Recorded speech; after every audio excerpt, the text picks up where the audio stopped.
Às vezes, as coisas mais importantes da vida acontecem tão lentamente que quase não damos por elas. Pensa, por exemplo, numa criança a crescer. No dia a dia, parece que nada muda, mas quando olhamos para uma fotografia de, por exemplo, de há 5 anos atrás, percebemos imediatamente tanta coisa aconteceu. O corpo mudou, o olhar amadureceu, a pessoa tornou-se diferente. E o mesmo acontece com uma árvore.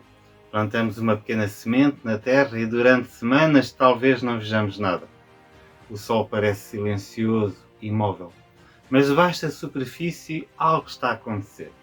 A semente rompe, as raízes procuram caminho, a vida começa a expandir-se em silêncio. O crescimento verdadeiro tem muitas vezes este ritmo. Discreto, paciente, quase invisível. E talvez seja por isso que falar de crescimento na missão cristã levanta tantas perguntas. O que significa realmente crescer? Será que crescer significa ter mais pessoas na igreja? Mais atividades? Mais projetos? Mais impacto visível? Ou será que o crescimento da fé é algo mais profundo, mais humano, mais misterioso? Nós vivemos numa cultura que valoriza resultados rápidos. Estamos habituados a medir tudo, números, estatísticas, eficiência, sucesso, e queremos ver frutos imediatos. Provas claras de que aquilo que fazemos está a resultar. Mas a lógica do Evangelho é muitas vezes diferente. Jesus falava frequentemente de sementes. Falava de um grão de mostarda, a menor de todas as sementes, que um dia se torna uma árvore. Falava de fermento escondido na massa, que lentamente faz levedar todo o pão.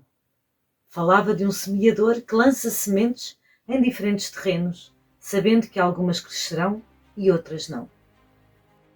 Em todas estas imagens há algo em comum. O crescimento não acontece de forma instantânea. Ele exige tempo, cuidado, confiança e, sobretudo, exige paciência. Na missão cristã acontece muitas vezes a mesma coisa. Há encontros que parecem pequenos, conversas que parecem simples ou gestos de amizade que parecem quase insignificantes. Mas, anos mais tarde, descobrimos que essas pequenas sementes transformaram vidas. Talvez alguém tenha ouvido uma palavra de esperança no momento certo. Talvez alguém tenha sentido pela primeira vez que não estava sozinho. Talvez alguém tenha descoberto que Deus não se tinha esquecido dele. E tudo começou com algo muito simples: uma conversa, um convite, uma presença. A verdade é que o crescimento da fé raramente segue os nossos calendários. Há processos que levam anos. Há histórias que amadurecem lentamente. Há mudanças interiores que acontecem no silêncio do coração humano, longe dos olhos de todos. Por isso, quando falamos de missão, precisamos de aprender a olhar para o crescimento de outra forma. A missão não é uma fábrica de resultados espirituais. Não é um projeto que controlamos do início até ao fim. A missão é mais parecida com o trabalho de um jardineiro. O jardineiro prepara a terra. Planta a semente, rega, cuida, mas ele sabe que o crescimento não depende apenas dele. Há uma parte do processo que lhe escapa completamente. O sol, a chuva, a força misteriosa da vida, tudo isso acontece para além do seu controle. Na fé, acontece algo semelhante. Nós podemos semear, podemos acompanhar, podemos cuidar. Mas no fim, o crescimento é sempre um milagre. E esse milagre pertence a Deus.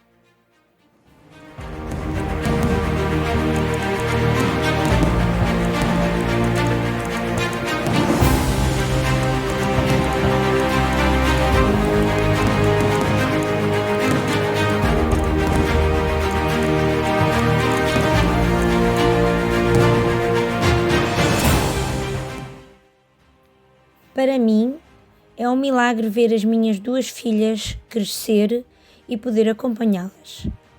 A minha mais velha, em particular, está a tornar-se uma rapariga incrivelmente forte e fantástica, apesar da sua deficiência. Só posso agradecer a Deus por isso. Olhando para trás, apercebo-me de quanto eu própria cresci nesta situação. Há alguns anos, entrei em contacto com a minha paróquia pela primeira vez através de um grupo de mães e filhos. Fiquei simplesmente feliz com aquele acolhimento tão caloroso. Hoje sou eu própria a ajudar e até coordeno o serviço de pastoral do matrimónio e da família da paróquia. Continuo sempre surpreendida ao ver como tantas coisas florescem em mim e na paróquia. Há uma pergunta que aparece muitas vezes quando se fala de missão. Te resulta mesmo? É uma pergunta legítima. Todos nós, de alguma forma, queremos perceber se aquilo que fazemos tem impacto. Queremos saber se vale a pena investir tempo, energia e coração. E, no entanto, quando tentamos medir o crescimento da fé com os mesmos critérios com que medimos outras coisas da vida, rapidamente ficamos frustrados. Chegámos a ponderar desistir. Embora tivéssemos estado muito empenhados durante anos no grupo de crianças da nossa paróquia, havia apenas um pequenino grupo de crianças. Depois de muitas hesitações, a equipa decidiu continuar, porque tínhamos a sensação de que Deus ainda nos tinha algo reservado para nós. Hoje fico espantada ao ver desenvolver-se coisas com que sonhamos durante anos. Aquilo que cresceu em segredo durante tanto tempo está agora a irromper e a tornar-se visível. Vivemos numa sociedade habituada a resultados rápidos. Se plantamos algo, queremos ver crescer logo. Se iniciamos um projeto, esperamos números, indicadores, estatísticas. Mas o crescimento espiritual raramente segue esse ritmo. A fé cresce de forma muito mais parecida com aquilo que acontece debaixo da terra, quando uma semente é plantada. Durante muito tempo não vemos nada. O solo parece silencioso, parado. No entanto, nesse silêncio está a acontecer algo decisivo. A semente rompe, as raízes começam a espalhar-se, a vida prepara-se para surgir à superfície. Jesus utilizou muitas vezes esta imagem para falar do reino de Deus. Num dos seus ensinamentos mais belos, ele diz que o reino é como o homem que lança a semente à terra. Depois vai dormir, levanta-se, vive o seu dia-a-dia, e a semente cresce, sem que ele saiba como. A terra produz fruto por si mesma. Primeiro o rebento, depois a espiga, depois o grão cheio na espiga. Esta pequena parábola revela algo muito importante sobre a missão, que nem tudo depende de nós. Há um trabalho invisível que acontece no coração das pessoas. Um trabalho silencioso que muitas vezes ultrapassa completamente aquilo que conseguimos ver ou compreender. Às vezes pensamos que uma conversa, foi apenas uma conversa. Que um gesto de amizade, foi apenas um gesto de amizade. Ou que uma palavra dita quase sem pensar não teve grande importância. Mas para alguém, naquele momento concreto, aquela palavra pode ter sido uma luz. Talvez tenha chegado exatamente na hora em que a pessoa estava a perder a esperança. Talvez tenha despertado uma pergunta nova, uma inquietação interior, um desejo de procurar mais profundamente. E isso pode iniciar um caminho que nós próprios nunca iremos ver. Na missão, precisamos de aprender a viver com esta humildade. Nem sempre veremos os frutos do que semeamos. Muitas vezes, quem semeia não é quem colhe. Há histórias de fé que levam anos a amadurecer. Há decisões interiores que se formam lentamente, como um fruto que precisa de tempo para ganhar sabor. E, curiosamente, quando os frutos aparecem, muitas vezes já esquecemos a pequena semente que esteve na origem de tudo. Talvez alguém recorde uma conversa de juventude, um encontro inesperado, um gesto de acolhimento numa altura difícil. Algo aparentemente pequeno, mas que abriu uma porta dentro da pessoa. E assim percebemos que Deus trabalha muitas vezes de forma discreta, paciente, quase escondida. Isto pode ser difícil de aceitar, sobretudo quando vivemos numa cultura que valoriza o visível, o imediato, o mensurável. Mas o Evangelho convida-nos a outra atitude, a confiança. A missão cristã não é um projeto que controlamos completamente. Não é um plano estratégico em que cada passo produz automaticamente um resultado. É antes uma colaboração com algo muito maior do que nós. Nós semeamos, nós acompanhamos, nós cuidamos, mas o crescimento pertence a Deus. E talvez seja precisamente isso que torna a missão tão libertadora. Não precisamos de garantir resultados, não precisamos de forçar processos, não precisamos de medir cada gesto para provar que funcionou. O nosso papel é muito mais simples e ao mesmo tempo muito mais profundo. É estar presentes, é amar concretamente, é testemunhar com humildade aquilo que recebemos. E confiar que, mesmo quando não vemos nada acontecer, Deus continua a trabalhar no coração das pessoas. Porque na lógica do Evangelho, o crescimento mais verdadeiro é muitas vezes aquele que não se vê. Lembro-me bem dos anos que se seguiram à nossa primeira missão paroquial de um novo tipo, nos anos 1990, numa pequena cidade operária da Alta Estíria. Um sacerdote, que mais tarde ali exerceu o seu ministério, queixou-se publicamente de que não via qualquer fruto dessa missão. Alguns anos depois, fui contactado por outro padre que tinha assumido posteriormente o ministério pastoral na mesma paróquia. Queria simplesmente dizer-me como estava grato pela missão paroquial daquela época, pois o seu ministério atual consistia sobretudo em colher os frutos dessa missão. E eram tantos. Pode ser que ambos tenham razão à sua maneira. Também penso nas muitas mudanças de vida ou conversões de pessoas, das quais só tomei conhecimento muitos anos depois de uma missão. Ainda hoje me enchem de uma grande gratidão. Mas o mérito não é nosso. Quem sabe em quem, como e de que modo Deus age na sua sabedoria.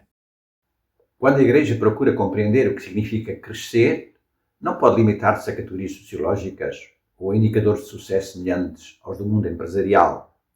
A fé cristã nasce e amadurece dentro de uma lógica profundamente diferente, enraizada na própria revelação bíblica. É por isso que qualquer reflexão séria sobre a missão precisa regressar às imagens, às palavras e aos gestos de Jesus, que revelam um modo de crescimento marcado pelo mistério, pela paciência e pela ação discreta de Deus. Uma das imagens mais fortes que Jesus utiliza é a do grão de trigo que cai na terra. No Evangelho de São João ele afirma: se o grão de trigo cair na terra não morre, fica só, mas se morrer dá muito fruto. Esta frase contém uma chave essencial para compreender a missão. O crescimento cristão não é linear, nem imediato, nem controlável. Ele passa sempre por um dinamismo pascal: morte e ressurreição, perda e fecundidade, entrega e transformação. A eficácia do Evangelho não se mede pela rapidez dos resultados, mas pela profundidade da entrega. A semente só frutifica quando desaparece, quando deixa de ser visível. Assim também acontece com muitos gestos missionários. Parecem pequenos, frágeis, até inúteis, mas escondem uma força que só Deus pode ativar. Outra parábola decisiva é a do semeador. Jesus reconhece que nem toda a semente produz fruto. Parte cai à beira do caminho, parte entre espinhos, parte em terreno pedregoso. Apenas uma porção encontra terra boa. E mesmo assim o fruto não é uniforme, mas varia em intensidade. Esta parábola desmonta qualquer visão triunfalista da missão. A fecundidade não depende apenas do semeador, mas também do terreno, do tempo, das condições invisíveis que só Deus conhece. A missão cristã exige, portanto, humildade. Semear sempre, mesmo quando não vemos resultados, confiando que Deus trabalha onde nós não conseguimos chegar. A Bíblia mostra ainda que o crescimento de Deus é frequentemente silencioso e inesperado. O reino é comparado ao fermento escondido na massa, que age sem fazer barulho. transformando tudo a partir de dentro. É comparado também à menor de todas as sementes que se torna uma árvore onde as aves encontram abrigo. Estas imagens revelam que o crescimento espiritual é, antes de mais, obra da graça. A missão não é um projeto humano que Deus abençoa, é o movimento divino ao qual o ser humano se associa. A teologia cristã sempre reconheceu esta tensão entre o que fazemos e o que Deus faz. São Paulo exprime-a de forma magistral na primeira carta aos Coríntios. Eu plantei, Apolo regou, mas foi Deus quem fez crescer. Aqui está o coração da missão. Colaboração, não protagonismo. O apóstolo não se coloca no centro, reconhece que o seu trabalho é real, necessário, mas limitado. A fecundidade pertence a Deus. Esta visão impede tanto o desânimo como a soberba. Quem não vê frutos não deve desesperar. Quem vê muitos frutos não deve vangloriar-se. A tradição espiritual confirma esta lógica. Figuras como Santa Teresinha de Lisieux ou Charles de Foucault viveram vidas aparentemente estéreis, sem grandes resultados visíveis. No entanto, tornaram-se fontes de renovação missionária para gerações inteiras. A sua fecundidade não nasceu da eficácia humana, mas da profundidade da sua união com Cristo. A missão, antes de ser a ação, é comunhão. Por isso, uma análise teológica séria do crescimento cristão conduz sempre à mesma conclusão. A missão é o mistério pascal. Cresce na medida em que se entrega. Frutifica na medida em que se confia. Torna-se fecunda quando deixa de procurar controlar. A Igreja cresce quando vive esta lógica, semeia com generosidade, oferece com humildade, espera com paciência e confia com esperança. Porque no fim, o crescimento não é obra nossa, é sempre obra de Deus. Quando observamos o panorama global do cristianismo, percebemos rapidamente que a realidade da Igreja é muito mais dinâmica, diversa e surpreendente do que muitas vezes imaginamos a partir da perspectiva europeia. Embora em vários países ocidentais se fale de retração, envelhecimento ou perda de relevância, a verdade é que a nível mundial o cristianismo continua a ser uma das tradições religiosas com maior vitalidade e capacidade de renovação. Esta vitalidade manifesta-se sobretudo em contextos onde a fé se vive de forma comunitária, missionária e profundamente enraizada na vida cotidiana. Um dos fenómenos mais marcantes é o crescimento impressionante das pequenas comunidades cristãs, especialmente em regiões como a África subsaariana, a Ásia e a América Latina. Estas comunidades, muitas vezes formadas por grupos de vizinhos, famílias ou pequenos círculos de oração, tornaram-se motores de evangelização e de transformação social. A sua força não está em grandes estruturas, mas na proximidade, na partilha de vida e na capacidade de integrar pessoas que, de outro modo, permaneceriam à margem da vida eclesial. Outro elemento decisivo é o crescimento de movimentos e igrejas com forte dimensão missionária, como muitas comunidades pentecostais e evangélicas. Em países como a Nigéria, o Uganda, o Brasil ou a Coreia do Sul, estas comunidades têm atraído milhões de pessoas através de celebrações vivas, forte sentido de pertença e uma espiritualidade que fala diretamente às necessidades concretas das pessoas. No caso da Coreia do Sul, por exemplo, o número de católicos cresceu de forma extraordinária ao longo das últimas décadas, impulsionado em grande parte por leigos profundamente comprometidos com a missão. Também na Europa surgem sinais de renovação inesperados. Em cidades como Londres, comunidades anglicanas como a Holy Trinity Brompton têm dado origem a centenas de novas paróquias e iniciativas missionárias. Muitas delas centradas em pequenos grupos, formação de discípulos e liturgias vibrantes. Estes movimentos mostram que, mesmo em contextos secularizados, a fé pode florescer quando encontra formas criativas e acolhedoras de se expressar. O que une estes diferentes contextos é um padrão comum, onde há comunidades pequenas e vivas, atenção aos pobres e celebrações espiritualmente significativas, a Igreja cresce. Não se trata de uma estratégia de marketing religioso, mas de uma redescoberta da essência do Evangelho. Proximidade, serviço e encontro com Deus. O crescimento global da Igreja lembra-nos assim que a missão continua viva e que o Espírito Santo continua a agir de formas surpreendentes em todos os continentes. A missão da Igreja nunca foi uma tarefa reservada a um pequeno grupo de especialistas. Desde os primeiros tempos, a comunidade cristã viveu da complementariedade entre diferentes vocações, carismas e responsabilidades. No entanto, ao longo da história, esta dinâmica nem sempre foi plenamente compreendida ou vivida. Hoje, num tempo de profundas transformações culturais e eclesiais, torna-se cada vez mais evidente que a missão exige uma renovação da liderança e uma redescoberta do papel insubstituível dos leigos. A Escritura oferece uma chave fundamental para esta reflexão. O povo de Deus é um corpo vivo onde cada membro tem uma função própria e necessária. São Paulo insiste que a cada um é dada a manifestação do Espírito para proveito comum.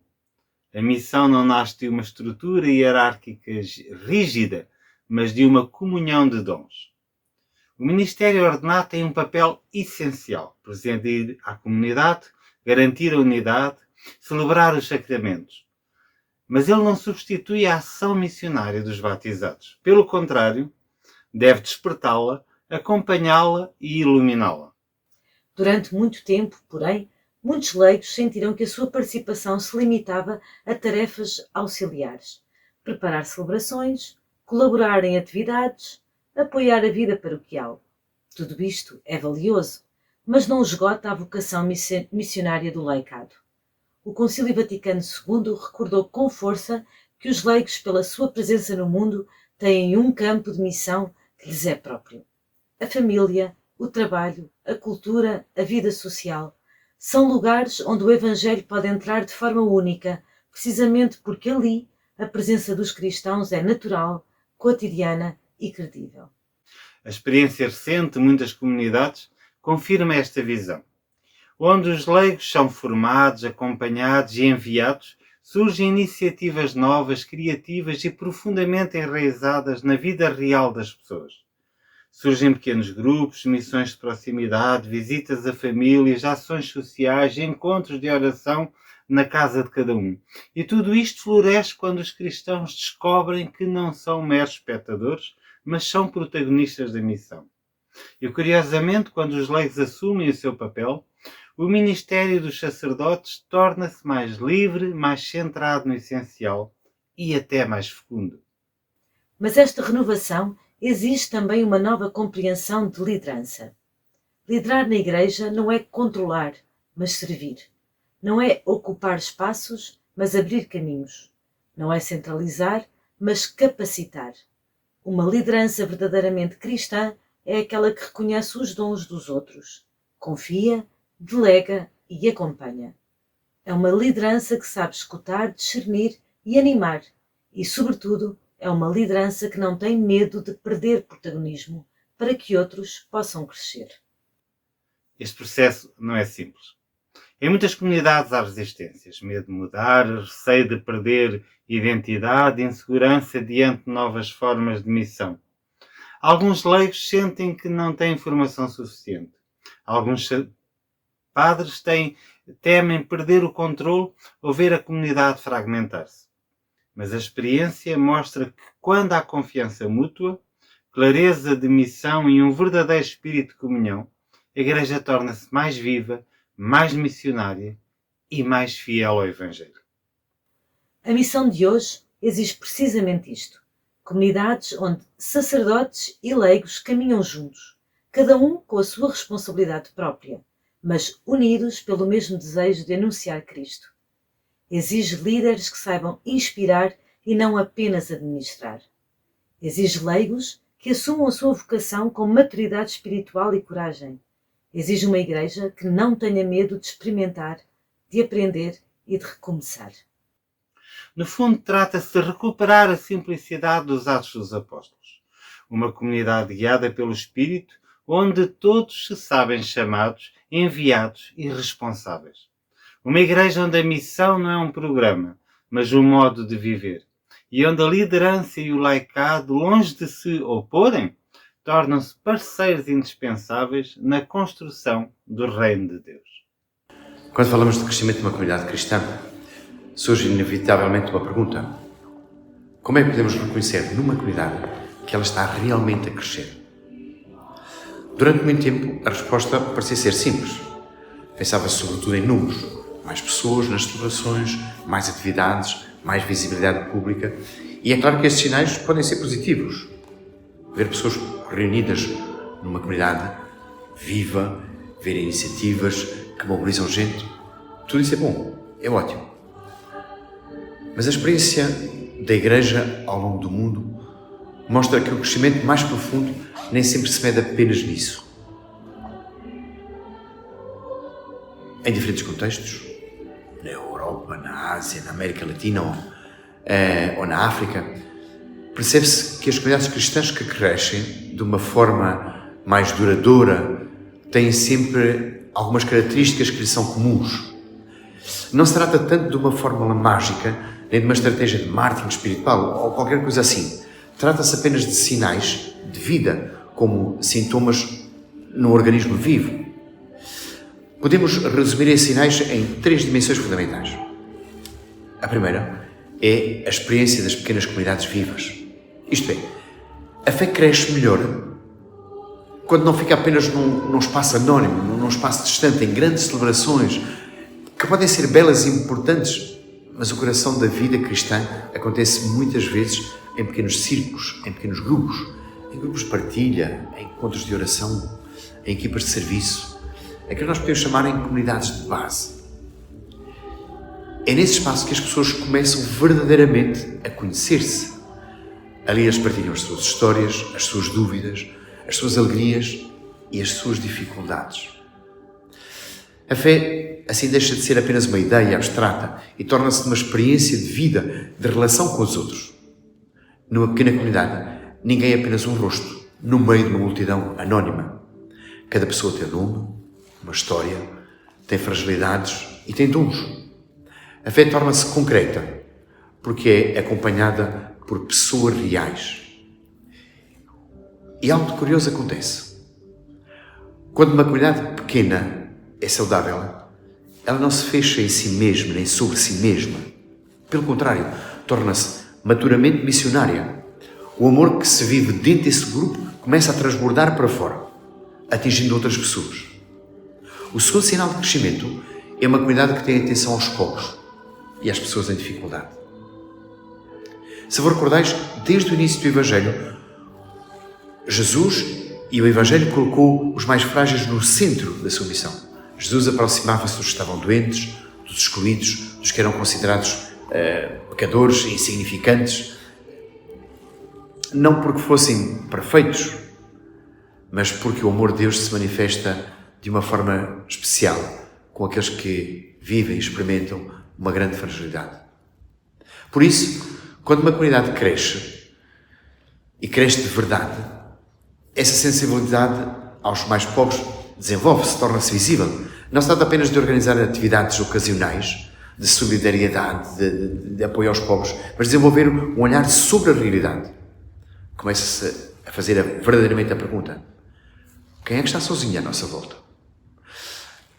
Quem é que está a precisar da nossa ajuda? Quem passa por dores, por dificuldades?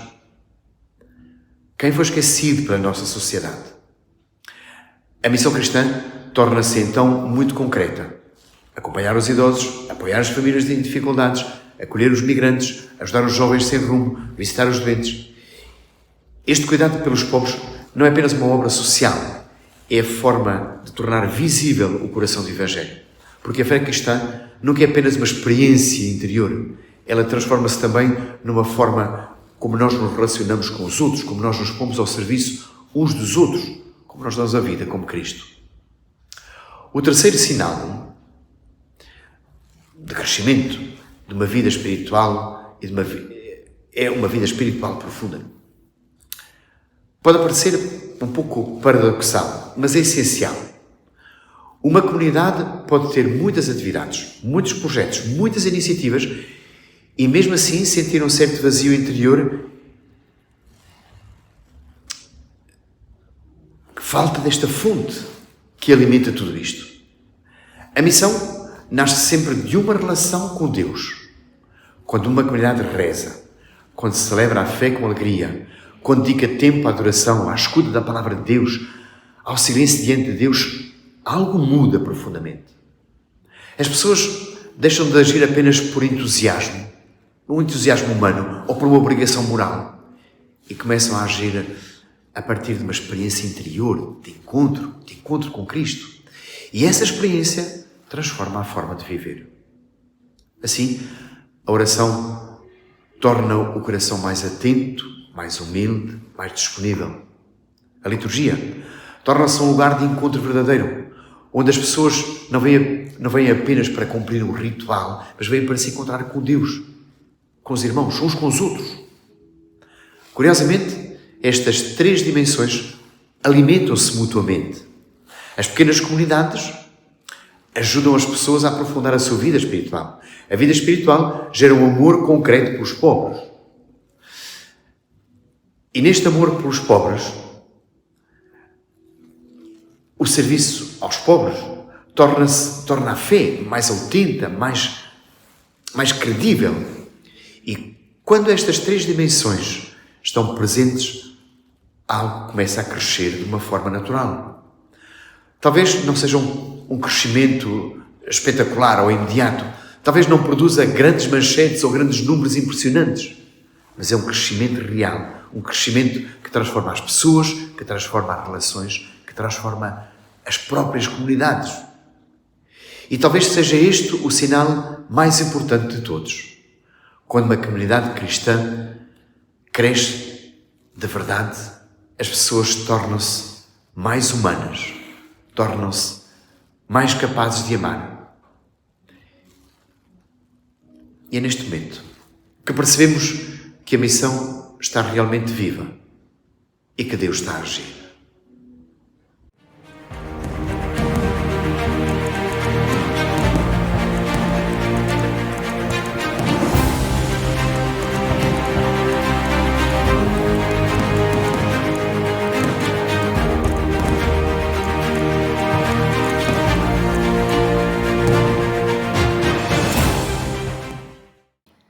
Posso fazer uma pergunta um bocado direta?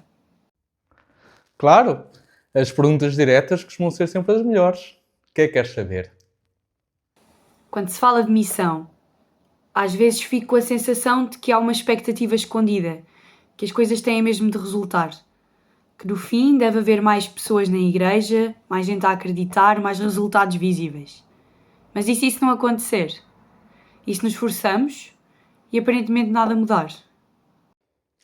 Essa pergunta é muito importante, porque toca num ponto sensível, que é a ideia de eficácia. Porque vivemos num mundo onde quase tudo é avaliado pelo seu resultado. Nas empresas medimos produtividade, nas redes sociais contamos os seguidores, nos projetos analisamos os indicadores de sucesso e é natural que quando olhamos para a missão, essa mentalidade às vezes também influencia a forma como nós olhamos para ela.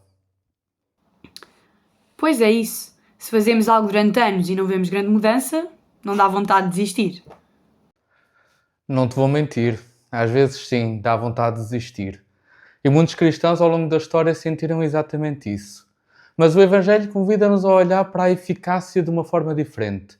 Jesus nunca prometeu resultados imediatos, pelo contrário, muitas vezes falou da missão usando imagens muito humildes, como pequenas sementes, o fermento escondido, grãos que precisam de morrer para dar fruto. Ou seja, Jesus sabia que o crescimento do reino de Deus não segue os critérios habituais de sucesso.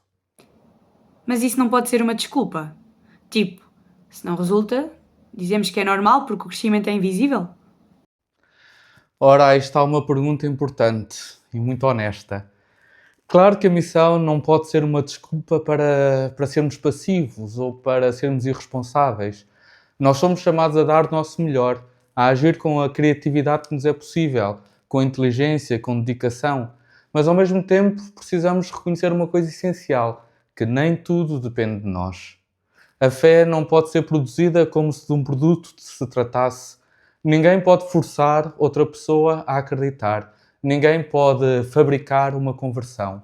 O que nós temos de fazer é criar espaços de encontro, oferecer amizades, testemunhar aquilo que dá sentido à nossa vida. Depois, cada um fará o seu caminho. Ou seja, o resultado não está totalmente nas nossas mãos. Exatamente. Aliás, se olharmos para a história da Igreja, podemos ver algo de muito curioso. É que algumas das figuras mais influentes na missão cristã não tiveram grandes resultados visíveis durante a sua vida. Olha, por exemplo, Charles de Foucault.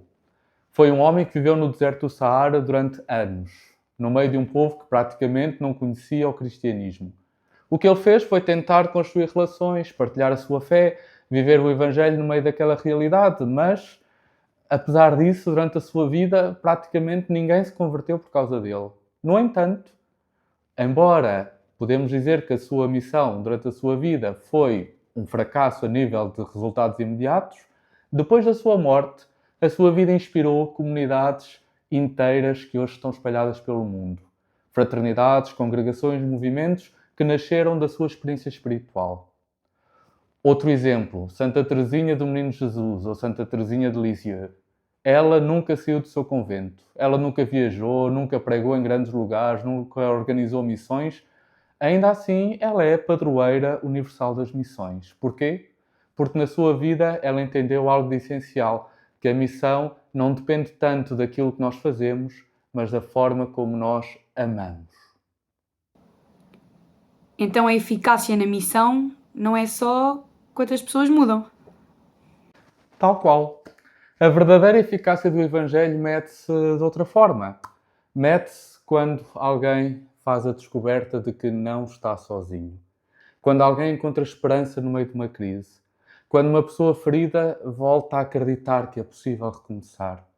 Às vezes são sinais muito pequenos, quase invisíveis, mas são profundamente reais. Isso faz-me pensar numa coisa. Talvez a missão seja mais como semear do que como colher. Essa é uma excelente maneira de ver as coisas. O semeador lança a semente, prepara a terra, cuida ao campo, mas o semeador sabe que não pode controlar tudo, que há processos que acontecem para além da sua vontade. A chuva, o sol, o tempo, tudo isto participa no crescimento. E na missão acontece algo semelhante.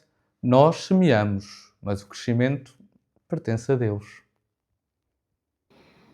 Então talvez a pergunta certa não seja isto está a resultar, mas estamos a ser fiéis ao que recebemos. Exato.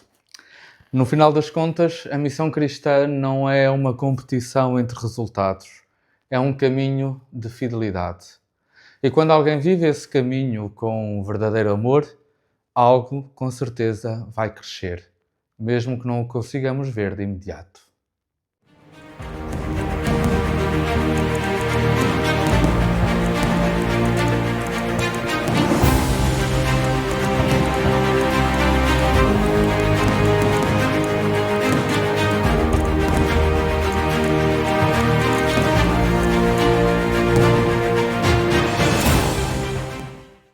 Ao longo deste episódio, fomos descobrindo algo que à primeira vista pode parecer simples, mas que muda profundamente a forma como olhamos para a missão.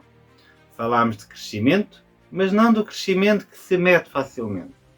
Não do crescimento que aparece logo nos números ou nas estatísticas. Falámos de um crescimento mais discreto, mais paciente e mais humano. O crescimento que acontece dentro das pessoas. E talvez seja por isso que, quando olhamos para a história da fé, encontramos tantas situações inesperadas. Há gestos pequenos que acabam por transformar vidas inteiras. Há encontros aparentemente banais que se tornam decisivos. E há palavras simples que permanecem no coração durante anos. E muitas vezes, quem semeou essas pequenas sementes nunca chegou a ver os frutos. Mas isso não significa que a semente não tenha germinado. Significa apenas que o crescimento seguiu um caminho mais silencioso. A verdade é que a missão cristã nunca foi um projeto totalmente controlável. Durante muito tempo, talvez tenhamos pensado que a missão dependia, sobretudo, da nossa capacidade, das nossas boas ideias, bons métodos, boas estratégias. Mas com o tempo, muitos cristãos descobriram algo essencial. A missão não é, antes de mais, uma obra nossa, é a obra de Deus. Nós participamos nela, claro. Somos convidados a colaborar, a envolver-nos e a dar o melhor de nós. Mas o crescimento, o verdadeiro crescimento, acontece de uma forma que ultrapassa completamente aquilo que nós conseguimos prever ou planear. É por isso que Jesus usava tantas imagens da natureza para falar do reino de Deus. Uma semente plantada na terra, um grão de mostarda que cresce lentamente, um campo onde o trigo amadurece ao longo das estações. Em todas estas imagens existe uma verdade muito simples. Há processos que não podem ser acelerados. A vida precisa de tempo. Talvez possamos imaginar a missão como o trabalho de um jardineiro. O jardineiro prepara o solo, planta a semente, rega, cuida, protege. Mas ele sabe que não pode fazer a planta crescer com as próprias mãos. Ele pode criar as condições, pode acompanhar o processo, pode cuidar com atenção e dedicação. Mas há algo que lhe escapa completamente. A força da vida. E essa força misteriosa que faz com que uma pequena semente se transforme numa planta e depois numa árvore e finalmente num lugar onde outros encontram sombra e descanso. E na missão acontece algo semelhante. Nós somos chamados a preparar a terra através da amizade, da escuta, da proximidade. Nós somos chamados também a semear, através de palavras de esperança, gestos de misericórdia, testemunhos simples de fé. Nós somos chamados também a cuidar, acompanhando as pessoas nas suas perguntas, nas suas dificuldades, nas suas buscas, mas o crescimento, esse pertence a Deus. Esta descoberta pode ser profundamente libertadora, porque significa que não precisamos de carregar o peso de salvar o mundo sozinhos. Não precisamos de provar constantemente que a missão está a resultar. Não precisamos de medir cada gesto para ver se produziu um resultado imediato. O Evangelho convida-nos a uma atitude diferente, uma atitude de confiança. Confiar que Deus já está a trabalhar no coração das pessoas ainda antes de nós chegarmos. Confiar que cada gesto de amor tem um valor que vai muito além daquilo que nós conseguimos ver. E confiar que nenhuma semente de bem se perde. Às vezes, o fruto aparece rapidamente, outras vezes leva anos a amadurecer. E há também sementes que crescem em lugares onde nós nunca chegaremos a ver. Mas isso faz parte do mistério da missão. Há uma frase muito simples de São Paulo que resume tudo isto. Na primeira carta aos Coríntios ele escreve: Eu plantei, Apolo regou, mas foi Deus que fez crescer. E esta frase contém uma sabedoria profunda. Cada pessoa tem um papel diferente na história da fé de alguém. Alguns semeiam, outros acompanham, outros ainda colhem os frutos. Mas no centro de tudo está sempre Deus, e é Ele que faz crescer. Talvez seja por isso que a missão cristã começa sempre de forma muito simples. Começa quando alguém decide estar presente na vida de outra pessoa. Quando alguém escuta com atenção. Quando alguém oferece amizade sem segundas intenções. Ou quando alguém partilha a esperança que encontrou. São gestos pequenos, mas são precisamente esses gestos que abrem espaço para algo maior. Porque a missão não começa com grandes planos, começa com pessoas que se deixam tocar pelo amor de Deus e que por isso não conseguem guardar esse amor apenas para si. No fundo é isso que aprendemos neste caminho. A missão não é uma fábrica de resultados. Não é uma estratégia para convencer o mundo. A missão é um convite a semear esperança. E quando alguém semeia esperança com fidelidade, algo começa sempre a crescer, mesmo que ainda não consigamos ver. Porque, no fim de contas, a missão não depende apenas das nossas mãos. Depende, sobretudo, daquilo que Deus continua a fazer no coração do mundo. E é por isso que nós podemos continuar a semear com confiança, porque o crescimento pertence sempre a Deus.